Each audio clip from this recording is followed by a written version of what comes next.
बहुत सारे लोगों को तो स्टॉक मार्केट में ये समझ में नहीं आता कि लार्ज कैप क्या है, मिड कैप क्या है, स्मॉल कैप क्या होता है। बहुत सारे लोगों को तो एक एक दो दो साल काम करते करते हो जाता है स्टॉक मार्केट में, तब भी उन्हें पता नहीं होता कि भैया लार्ज कैप, मिड कैप और स्मॉल कैप क्या होता है। और बहुत सारे बिगनर्स होते हैं जो स्टॉक मार्केट में नए नए स्टार्ट करने आते हैं, उनको भी ये चीज़ समझ में नहीं आती कि ये 3 कैटेगरीज में क्यों शेयर्स को बांटा गया है। तो आज हम इसी बारे में समझेंगे कि ये लार्ज कैप, मिड कैप और स्मॉल कैप क्या है, ये कैसे काम करता है और ये कैसे हम 3 कैटेगरीज के शेयर्स को बाय कर सकते हैं, इन्वेस्टमेंट कर सकते हैं, अच्छा खासा प्रॉफिट बना सकते हैं, इसी बारे में समझेंगे। तो सबसे पहले ये जो ग्रीन बॉक्स दिख रहा है ये लार्ज कैप है। अच्छा, एक एग्जांपल से समझो कि देखो मेरे लिए तो भाई HDFC भी बैंक है और IDFC भी बैंक है ना, पर HDFC जो है लार्ज कैप बैंक है और IDFC मिड कैप बैंक है। क्या है? मिड कैप बैंक है। पर हम तो ये HDFC में भी पैसा रखते हैं, IDFC में भी पैसा रखते हैं, बट HDFC बड़ी बैंक है। अगर आने वाले कल पे किसी पे आपत्ति आ सकती है तो मिड कैप पे थोड़ी बहुत आपत्ति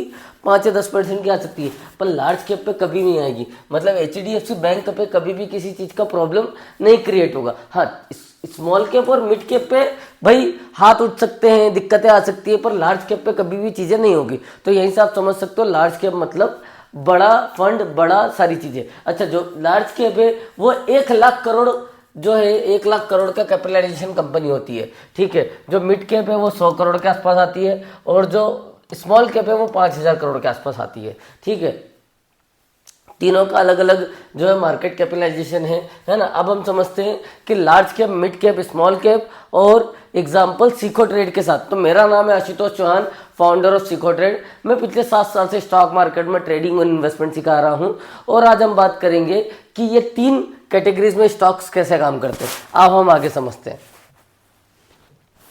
तो सबसे पहले क्या है? Market capitalization. अब मार्केट कैपिटलाइजेशन को कैसे चेक किया जाता है?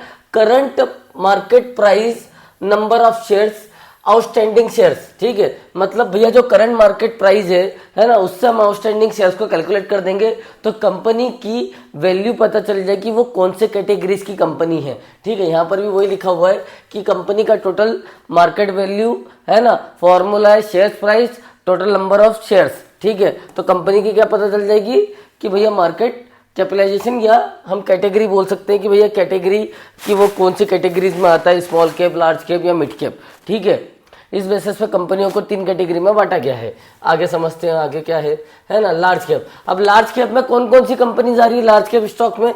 टाटा कंज्यूमर आ रहा है, रिलायंस आ रहा है, HDFC आ रहा है, इन्फोसिस आ रहा है, SBI, Bajaj finance, ICICI bank है ना, हिंदुस्तान यूनिलीवर, कोटक और HDFC बैंक। ये सारी कंपनियां जो है वो लार्ज कैप कंपनियां। क्या है? लार्ज कैप कंपनियां। ये बड़ी जो है स्टेब्लिश कंपनी होती है, रिलायंस, TCS, HDFC, इन्फोसिस। ठीक है, सेफ और स्टेबल होती है। थोड़ी सेफ कंपनी है और स्टेबल कंपनी है, इनमें कभी कोई इश्यूज नहीं आते। ठीक है, कम रिस्क, लॉन्ग टर्म में इन्वेस्टमेंट के लिए परफेक्ट है।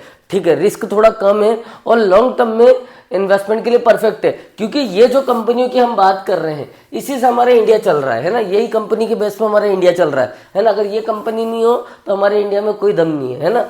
तो ये जो कंपनियां अगर हम इसमें इन्वेस्टमेंट करते हैं तो आने वाले टाइम पे अच्छा खासा रिटर्न बना सकते हैं। ठीक है, NSE की टॉप 100 कंपनियों में लार्ज कैप कंपनियां मानी जाती है। मतलब NSE में से टॉप 100 कंपनियां हैं जिसमें लार्ज कैप कंपनी आती है। ये तो अभी हमने 7 कंपनियां देखी है, ऐसी और भी बहुत सारी लार्ज कैप कंपनियां हैं जो अपने अलग अलग सेक्टर्स में लार्ज कैप है। जैसे हम बात करें IT, फार्मा, FMCG है ना, मेटल। ठीक है, उसके बाद जो है बैंकिंग, ऐसे अलग अलग सेक्टर्स में लार्ज कैप कंपनियों को बांटा गया है। आगे समझते हैं आगे और क्या है।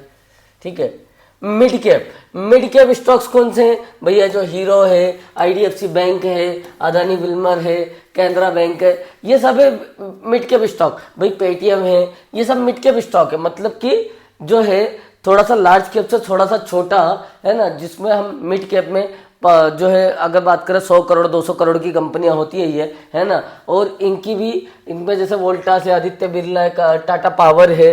ठीक है, ग्रोथ अच्छी है, थोड़ा सा रिस्क मोनेटाइज है, मतलब थोड़ा सा बैलेंस वाला कहानी है कि थोड़ा सा रिस्क है, थोड़ा सा रिस्क नहीं है, ऐसी वाली कंपनियां हैं। ये कंपनियां 100 से लगा के 250 तक के बीच में ये कंपनियां आती है NSE केस में, है ना, क्योंकि पहले 100 नंबर पे तो सब लार्ज कैप कंपनियां हैं, 100 नंबर से लगा के 250 नंबर तक सब मिड कैप कंपनियां हैं। ठीक है। देखो कंपनियां सारी सही होती है, ऐसा नहीं है कि कोई small cap company large cap नहीं बन सकती, सब बन सकती है, ठीक है। पर अलग अलग ये डिसाइड करके रखा हुआ है कि ये स्मॉल कैप है, लार्ज कैप है और ये है ना।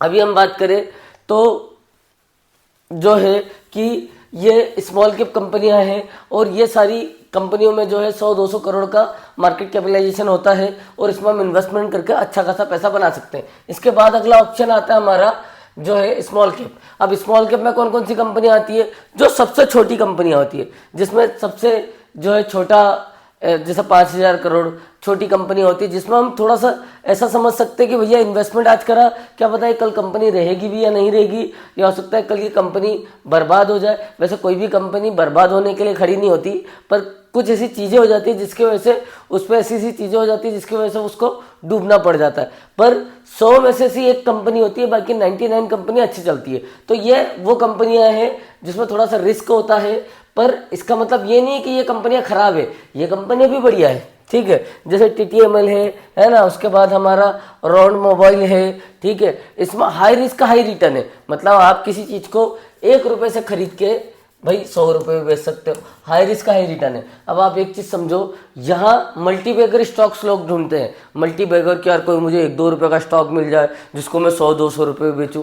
होता है ऐसा, अभी बहुत सारे स्टॉक, कोई 200 रुपये कोई 2 रुपये का स्टॉक था, वो 2.5 लाख रुपये पे खुला था अभी कुछ दिन पहले, ठीक है। तो सब मल्टीबैगर स्टॉक्स होते हैं जो कि 1-2 रुपये से होने के बाद, भाई आज हमारा HDFC भी मल्टीबैगर स्टॉक है, 63 रुपये का शेयर आज जो है 2,000 रुपये के आसपास आ गया। हम अगर IDFC की बात करें या SBI की बात करें तो IDFC एक टाइम पे 20 रुपये का था, आज 100 रुपये का आ गया। SBI की बात करें तो SBI भी 20-30 रुपये का था, आज 800 रुपये का आ गया। तो ऐसी मिड कैप स्मॉल कैप कंपनियां भी मल्टीबैगर एक टाइम पे बनती है, पर थोड़ा टाइम लगता है। ये कंपनियां 251 से आगे वाली कंपनियों में मानी जाती है स्मॉल कैप कंपनियां। आगे समझते और क्या है, ठीक है। अब देखो कहाँ रिस्क कैसा है, मतलब रिस्क कहाँ ज़्यादा है कहाँ कम है, भाई कहाँ अगर हम इन्वेस्टमेंट करते हैं तो क्या हो सकता है, ठीक है। अब एग्जांपल समझो, ये एक एस्टेब्लिश कंपनी है जो कि लार्ज कैप में थोड़ा हाई रिटर्न है, ठीक है, मिड कैप में थोड़ा मीडियम रिटर्न है और स्मॉल कैप में थोड़ा लो रिटर्न है। मतलब थोड़ा सा हाई अच्छा प्रॉफिट मिल सकता है, या थोड़ा मिड प्रॉफिट मिल सकता है, या थोड़ा लो प्रॉफिट मिल सकता है। इसका मतलब यहाँ ऐसा नहीं है, यहाँ लार्ज कैप से भी ज़्यादा प्रॉफिट मिल सकता है स्मॉल कैप में, पर ये कंपनी जो है वो थोड़ी सी अच्छी है, ये ठीक है, और ये थोड़ी सी है ना ऐसी वाली है, ठीक है, ऐसी वाली कंपनी है, ठीक है, जिसमें हम अच्छी बुरी और कुछ नहीं बोल सकते, बस कंपनी है ना। रिस्क कैसा है, तो रिस्क भैया लार्ज कैप में बहुत कम है, एकदम ना के बराबर। आज आप बताओ क्या HDFC बंद हो सकती है क्या, बैंक टाटा मोटर्स क्या बंद हो सकता है क्या, रिलायंस इंडस्ट्री बंद हो सकती है क्या, नहीं बंद हो सकती। ये तो हमारे इंडिया का हिस्सा है ना, इन्होंने तो इंडिया को आगे बढ़ाया है। तो यहाँ पर लार्ज कैप में थोड़ा रिस्क कम है, मिड कैप में भी रिस्क कम है भाई, मिड कैप में भी बहुत सारी ऐसी कंपनियां हैं जो कि चल रही है ना। पर अगर हम बात करें स्मॉल कैप में थोड़ा रिस्क ज़्यादा है, इसलिए लोग बोलते हैं कि भैया स्मॉल कैप में उतना ही पैसा लगाओ जितना पैसा लगा के आप भूल जाओ, ठीक है। तो स्मॉल कैप कंपनी में रिस्क थोड़ा हाई है, पर यहाँ पर भी रिटर्न अच्छा खासा आता है, रिटर्न है ना। तो जो है भाई हमारा लार्ज कैप में मॉडरेट रिटर्न है ना, मिड कैप में गुड रिटर्न है, और स्मॉल कैप में वेरी हाई रिटर्न है, ठीक है। मतलब भाई स्मॉल कैप 1 रुपये से 100 रुपये भी जा सकता है ना।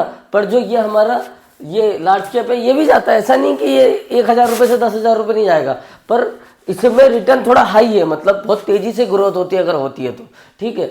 तो ऐसा ये सारी चीज़ें हैं, ठीक है। इसके बाद अगर हम बात करें तो ये जो है मिड कैप थोड़ा सा बैलेंस इन्वेस्टर के लिए है, ये सेफ इन्वेस्टर के लिए है ना, और ये एग्रेसिव इन्वेस्टर के लिए। एग्रेसिव मतलब जिसको बहुत जल्दी ज़्यादा पैसा चाहिए तो वो ये यहाँ पर बाय करता है, जिसको करोड़पति बनना है ना, अरबपति बनना है, जिसको धीरे धीरे पैसा चाहिए वो मिड कैप में जाता है, और जिसको सेफ पैसा चाहिए है ना वो जाता है लार्ज कैप में, ठीक है। तो ये अलग अलग कंपनियां हैं जो कि अलग अलग हिसाब से रिटर्न हमको देती है स्टॉक मार्केट में। इन्वेस्टर चॉइस आपके रिस्क के ऊपर डिपेंड करता है, भैया आपके रिस्क के ऊपर आपको किस कंपनी में इन्वेस्टमेंट करना है, ये रिस्क आपका है। आप चाहो तो 50 पैसे की कंपनी में भी इन्वेस्टमेंट कर सकते हो, आप चाहो तो 1,000 रुपये की कंपनी में भी इन्वेस्टमेंट कर सकते हो, आप चाहो तो 5,000 रुपये की कंपनी में भी इन्वेस्टमेंट कर सकते हो, आप चाहो तो बड़ी बड़ी कंपनीज में भी इन्वेस्टमेंट कर सकते हो, आप चाहो तो जिसका नाम नहीं पता उस कंपनी में भी इन्वेस्टमेंट कर सकते हो, ठीक है। बिगनर्स के लिए लार्ज कैप जो है अच्छा जो है वो है कि लार्ज कैप में, अगर लार्ज कैप स्टॉक्स में अगर आप इन्वेस्टमेंट करोगे तो वहाँ रिस्क थोड़ा कम है, रिटर्न भी अच्छे हैं, है ना। और अगर हम बात करें, बाकी डिपेंड आपके ऊपर ही करता है कि, या फिर आप ये भी कर सकते हो कि भैया अगर आपको इन्वेस्टमेंट करना है तो आपने भाई लार्ज कैप में थोड़ा ज़्यादा इन्वेस्टमेंट कर दिया, मिड कैप में थोड़ा कम कर दिया और स्मॉल कैप में उससे कम कर दिया। ऐसे तीनों अलग को बैलेंस को लेके भी आप चल सकते हो बाजार में, ठीक है। और स्मार्ट इन्वेस्टर को रिस्क और रिटर्न सही बैलेंस समझे, है ना। तो हमने अभी आपको यही समझा कि भैया जो ये जो इन्वेस्टर है, ठीक है, जो भी जैसे आप और मैं इन्वेस्टर हूं, तो अगर आप एक बार सही से, जैसे मैंने अभी आपको समझा, अगर आपको चीज़ें समझ में आ गई होगी तो आप अच्छी जगह इन्वेस्टमेंट करेंगे, लार्ज कैप और मिड कैप में करेंगे, वहाँ थोड़ा रिस्क भी कम होता है और रिटर्न भी अच्छा है। और स्मॉल कैप में ऐसा नहीं कि रिटर्न नहीं है, वहाँ भी बहुत रिटर्न है, पर वहाँ थोड़ा सा रिस्क है। अगर आपने गलत कंपनी में पैसा लगा दिया तो पैसा निकलने में बहुत प्रॉब्लम होती है, ठीक है। तो अगर आपको मेरा ये वीडियो अच्छा लगा हो तो प्लीज़ लाइक करिए, सब्सक्राइब करिए, कमेंट कीजिए कि सर आपने इस चीज़ में ये नहीं बताया या वो नहीं बताया, ताकि मैं अगले वीडियो में आपके लिए वो भी लेके आऊँ। और अगर आप मुझे लाइक और कमेंट करेंगे तो मैं आपके लिए ऐसे ही वीडियोज़ बनाते रहूँगा यूट्यूब और फेसबुक पे। तो अगर आपको मेरा वीडियो अच्छा लगा तो प्लीज़ लाइक, कमेंट और शेयर कीजिएगा। Thank you.